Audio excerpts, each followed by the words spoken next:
It's 4:30. This is WKYT This Morning. The family of a murdered teenage boy is hoping for some answers. Find out more about the arrest made in the case ahead on WKYT This Morning. Members of the local NAACP are calling for a change in leadership at Lexington Catholic High School. Coming up, we'll hear from some of those leaders. And records show that the man accused of murder in a fatal Whitley County crash had prior drinking-related charges. We'll tell you more about his record just ahead.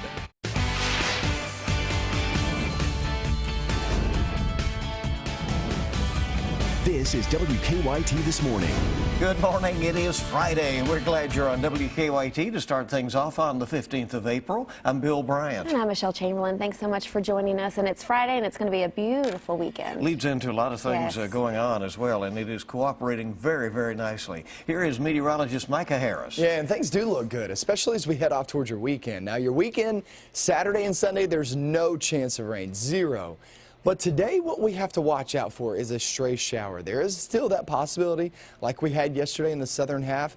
Now it's going to be I-64 southbound. We're starting off in the 50s and a couple of 40s here and there. Some are a little bit chilly out and about, but it's not a bad forecast in store. Virtually all of us stay dry, but like I said, just can't rule out a stray shower once again today. About 80% of us do stay dry though. We'll talk about that forecast for your weekend, and I'll show you where the better opportunity to see that stray shower comes in just a few minutes. Okay, see you in just a little bit. Thank you. Let's get to the news. The family of a murdered Mercer County teenager hopes to have answers soon now that police have made an arrest. Police say they found 17-year-old Tristan Cole shot to death Wednesday night in a Mercer County field. Police say they arrested another teenager for the murder yesterday afternoon. Our Monique Blair talked to Tristan's family and friends.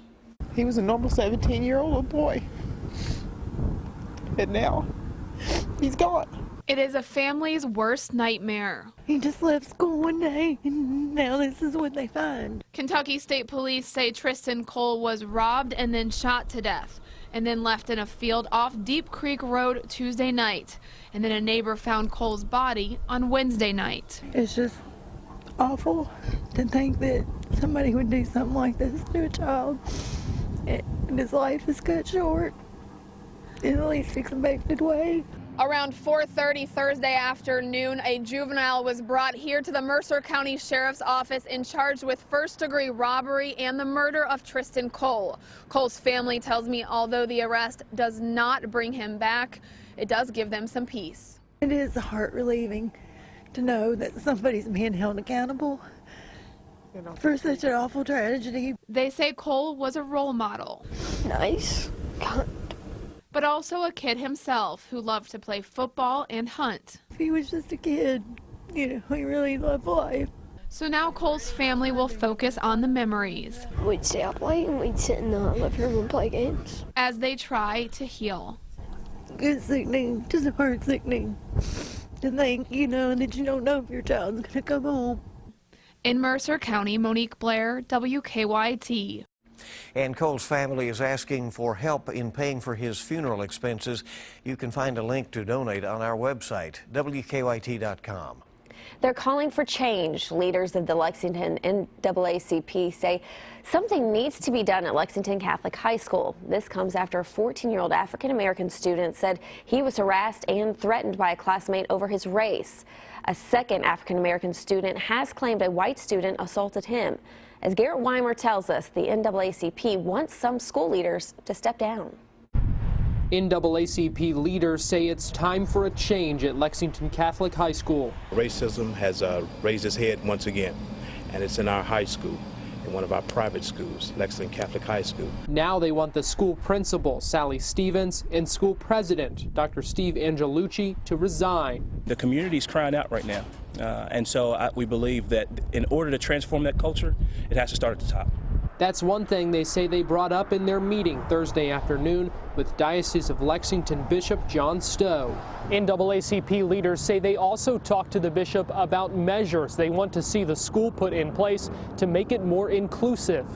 That includes things like an audit of the school's athletics program and sensitivity training. We are actually in the year 2016, And if you see what has taken place, when we start talking about lynchings again, it takes us all the way back. If it rewinds the clock, it takes us back to the 60s. A spokesperson for the Diocese of Lexington said in a statement, the bishop welcomed the opportunity to meet with the NAACP and hopes that they can be a resource in moving forward against the remnants of racism.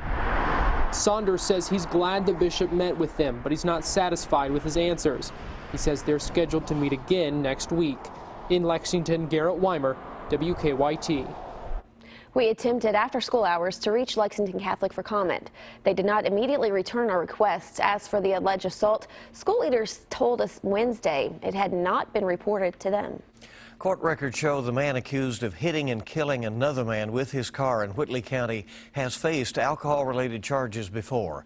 Police say Adam Childress's car jumped the curb and hit Richard Perkins along Highway 25 in Williamsburg on Wednesday. They say Childress did not stop until his car crashed on Highway 92 some miles away. The coroner says Perkins died at the scene. He was on the sidewalk. He was walking his dog, which was not uncommon. Was in the Town Hill area there of Williamsburg. Childress pleaded not guilty yesterday to murder, DUI, and leaving the scene of an accident. Court records show that between 2008 and 2010, police arrested Childress for 3 DUIs and for public intoxication. Investigators say he also had resigned from his job at the Whitley County Jail last year after allegations of him being drunk on the job. A Boyle County man now admits he killed a child in his care. Police say Joseph Adams killed and sexually abused the 13-month-old boy in 2014. By pleading guilty, Adams avoids the death penalty. As part of the plea deal, the judge sentenced Adams to life without parole after he waived his right to a sentencing date. A woman has died in a lawnmower accident in Clay County. It happened late yesterday afternoon outside a home on Sadler Road north of Manchester. The coroner says 60-year-old Uma Bird died after her riding lawnmower rolled over a small embankment. Investigators say they think the mower got too close to the edge. The coroner says family members told him Bird enjoyed mowing and this was her first time doing it this year. New this morning, an Ohio man was arrested in Scott County after traveling there thinking he would have sex with a minor. The Kentucky Attorney General's office says 53-year-old Jeffrey Gill was arrested earlier this week in Georgetown. They say he posted an ad online saying he was looking for a young teen for sex. They say an undercover officer posed as a teenager and responded. Investigators say they arrested Gill in the parking lot of a Georgetown Dairy Queen. They say they found prescription narcotics and marijuana in his truck. Investigators also say he had rented a room in Georgetown for the purpose of having sex with a minor. A former corrections officer at a federal prison in Lexington has pleaded guilty to bribery. The U.S. Attorney's Office says 46-year-old William McClelland admitted to smuggling tobacco into the Federal Medical Center in exchange for $1,800 from an inmate. McClelland will be sentenced in July. Investigators say he could receive up to 15 years in prison. We have learned more about what investigators think led to a woman being badly injured in an assault in Knox County. The Knox County Sheriff's Office arrested Haley Bond. And deputies say she showed up at her father's house Sunday, then got into an argument with him. They say her father's fiancée, Sue Sizemore, tried to step in, but deputies say Bond then attacked her. They say Sizemore, Bond's father, and another family member then locked themselves behind a door until police arrived. They wasn't going to come out as long as she was outside on the porch. Of course, I secured her in my cruiser, then made contact with the 3 elderly people inside. Deputies say Sizemore was injured so badly she's had to be put on life support at UK Hospital. Bond declined to talk from jail. University of Kentucky President Dr. Eli Capilouto says he is pleased to see state lawmakers have reached an agreement on a state budget. The budget proposal still has to be approved today, the last day of the legislative session. The governor also has to approve it. The proposed budget calls for less cuts in funding to state universities than what the governor originally proposed. In a statement released yesterday, Dr. Capilouto said, quote, "I'm very appreciative of Governor Bevin's willingness to restore a portion of his mid-year reduction to our current state appropriation." All right, so some encouraging signs about a state budget, and the weather looks great, so all We're the off news to a good weekend, right? Right. Hey, it's good to have you along on WKYT this morning. 4:39 is the time, up and at it on your Friday. It can be really tough to pull off a last-minute dinner on a busy schedule, but Moms Every Day makes it easy and enjoyable. That's coming up when we come back. Doesn't feel all that bad this morning. We get into your afternoon and we're looking at much warmer conditions, not only for today, but the next few days. I'll talk all about that coming up next. Now, your hour-by-hour forecast with meteorologist Micah Harris. We're looking at a pretty good start to the day. Now, I walked outside early this morning, saw the clouds overhead, and when you have the clouds overhead, typically that leads to some warmer conditions. And what you're seeing outside at this moment has some warmer conditions, especially in spots that you do see those clouds. And the clouds are not really giving off any rain for our region. You look back down toward the southwest, and that's where you see some of that rain. But where you're not seeing the clouds, Mount Sterling 43, Maysville, Ashland, go off into Hillsborough and Fleming County. And also Flemingsburg, we're sitting there in the 40s. Moorhead coming in at 55 degrees. But where you are seeing those, most of us are sitting there in the 50s. It's not a bad start. Once you walk out the door this morning, you might need a light coat, but for the most part, you can just take off and jump in the car and drive on your way. 72 degrees by the afternoon. I will say this. Here's what we cannot rule out, okay? You see most of us with mostly sunny skies to start off this morning with just a few clouds here and there. Clouds start to build in toward the afternoon. And at that time, during the afternoon hours, here's what we cannot do.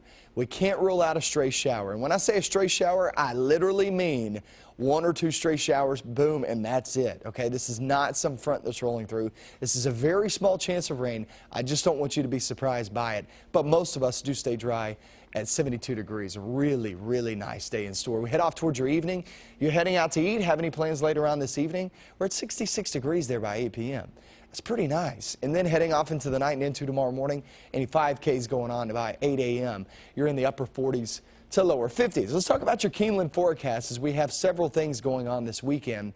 A lot of these parks opening up and having big events, and also Keeneland will be absolutely packed. I'll tell you why. Because this weekend, you're talking about getting those temperatures way up there, mid-70s, not only mid-70s, but unlike today, we're actually going to stay fully dry. Nobody will have a chance of rain Saturday nor Sunday. So these are really, really nice days there for the weekend. Today's going to be nice. I don't want to be a Debbie Downer about today. I just don't want you to be surprised to see a stray shower out and about. As you can see, it's only at 20%. We're talking a very slight chance of rain for today. So most are good to go all the way through next week. We're talking temperatures there in the 70s, maybe even squeezing out an 80-degree reading there on Monday. It's a possibility. I've been talking about that for about 3 or 4 days now. And we'll see how that turns out. But we get off toward next week, Wednesday and Thursday, then we're talking about some showers, maybe even a few rumbles of thunder in the forecast. But look at those 70s. The cold air's not coming in, I can tell you that. Doesn't look like that's going to happen anytime soon. All right, all looks good. Thank you very much, Micah. Time this morning is 4:45. It's always good, a good idea at least to have a quick and easy backup meal when you're running low on groceries and running out of time. Happens almost every day for me. Today's Mom's Every Day has a fast, healthy recipe the whole family will enjoy. We're in the kitchen today with Tara Verma, blogger at Yummy Sprout and MadisonMomsBlog.com, and we're talking about last-minute dinner, every mom's nightmare. What's for dinner? Yes. So I have a great idea for a last-minute dinner idea when you're out of ideas, possibly out of groceries, but only have a few things on hand. Yep. Personal pizzas. Kids love these because they can put their own things on. So if you have some naan bread, which you can get in the store, or even pitas or flatbread rounds, you could even use regular bread if that's what you had. Use some tomato sauce. You can either get pre-made pizza sauce or you can just get plain tomato sauce and add your own spices. Sure. Let them spread it on, then they can add cheese and they can add their ingredients. We like to add broccoli at our house a lot of time, get some veggies in there. Hide some veggies in there. And really, if you have the different kinds of crust, you can add some fiber and stuff to the mix too. And they really only need to be baked for like 5 to 10 minutes. They're ready so quick. Fast and kids fun. are so much more likely to eat it if they make it. Great idea. Thank you guys. Thanks, Isla. Looks good. For these tips and more, just go to WKYT.com and click on Moms Every Day. All right. And you said you actually do that, huh? Yes, it is quick and easy. And the kids love it. Oh, my goodness. They love to make them. They love being creative, right? Yeah. All right. It is 4:47. Good to have you with us. And we have a lot more news coming right up. Yeah, we'll be right back. Welcome back in. WKYT this morning now at 4:50. Yeah, it's We're talking about the presidential nomination race. Yesterday in New York, there was a primary for the Democratic Party between Hillary Clinton and Bernie Sanders. A debate, yeah, about the primaries coming up on Tuesday. Of course, a large number of delegates up for grabs in that Tuesday primary. And our Washington Bureau correspondent, Alex Miller, is joining us now. Alex, good morning. Good morning. Well, the debate last night got heated. They epitomized New York's fire. These candidates have kind of danced around jabs at each other in these past debates, but in this debate, they pulled no punches. They let each other know exactly what they were thinking of each other. Take a listen to some of the highlights from the debate. I do question her judgment. President Obama trusted my judgment enough to ask me to be Secretary of State for the United States. It's always important, it may be inconvenient, but it's always important to get the facts straight. I stood up against the behaviors of the banks when I was a senator. Secretary Clinton called them out. Oh my goodness, they must have been really crushed by this. So there are around 300 delegates up for grabs in New York. Now, this is not a winner-take-all state, so what really matters is who wins and by how much. Right now, Hillary Clinton is leading by around 12 points, but Bernie Sanders has been steadily narrowing that gap, especially with the big crowds that he's drawn this week in New York. All right, Alex, thank you very much. We appreciate it from Washington, where eventually these candidates, of course, are hoping to land. And Michelle? Moving on now, authorities in Japan say an earthquake last night killed at least 9 people. They say nearly 800 others were injured. The magnitude 6.5 quake toppled houses and buckled roads in southern Japan. Thousands of people are having to stay in shelters after losing their homes. The earthquake did not trigger a tsunami. A Kentucky sheriff's deputy says that he stopped a sexual assault by using his baton. The suspect, Thomas Jaggers, is now facing multiple charges, including sexual assault, assaulting an officer, and wanton endangerment. Investigators say an Edmonson County sheriff's deputy was called to a home Wednesday morning.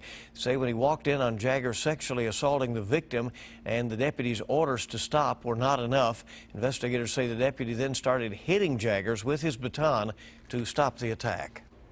Police call it a brazen crime. They say surveillance video shows a man arming himself with a gun before stealing merchandise and a woman's purse from a Shelby County store. Shelbyville police say the man appears to load the gun before walking into that store Tuesday afternoon. They say he went into an office, took 4 cartons of cigarettes and a purse before leaving the store. Police say workers at that store did not even know what had happened until they looked at surveillance video later in the day. Police have not made any arrests. Coming up next on WKYT This Morning, a look at some of the news stories our team is working on for you right now. And we'll have another look at your morning forecast coming up. Welcome back in. It's your Friday. It is 4:56 on WKYT. Here are some of the stories we're working on this morning. Today is the last day of the legislative session in Frankfort, and lawmakers are expected to vote on the budget that was agreed to yesterday by leaders in the chambers. We'll have much more coming up in the next half hour of WKYT This Morning. The weather is just looking fabulous for the weekend. Yes, this looks like the perfect weekend. It's Friday, 70s, Keeneland's open, the spring football game tomorrow. Good deal. And you know, you have your choice. Go out and just sit in the sun if you want. Let's check in with meteorologist Micah Harris. Absolutely, especially that weekend like you guys were talking about. The weekend, there's no chance of rain. Today, however, we can't rule out a very slight chance. Don't be surprised to see a stray shower. For the most part, we stay dry, though. Temperatures are in the 50s this morning. It's not a bad feel. And as we work our way through the day, by noontime at 67. That's already nice. Then we hit the afternoon, we're talking about 72 degrees with that straight shower chance. But there's only one area that actually sees the best opportunity. I'm going to show you that with another 2 hours of WKYT News. Coming up at the top of the hour, we'll see you right back here just a couple of minutes. There's a look as we're heading toward downtown. It'll be packed later on this evening. See you back here in a couple of minutes.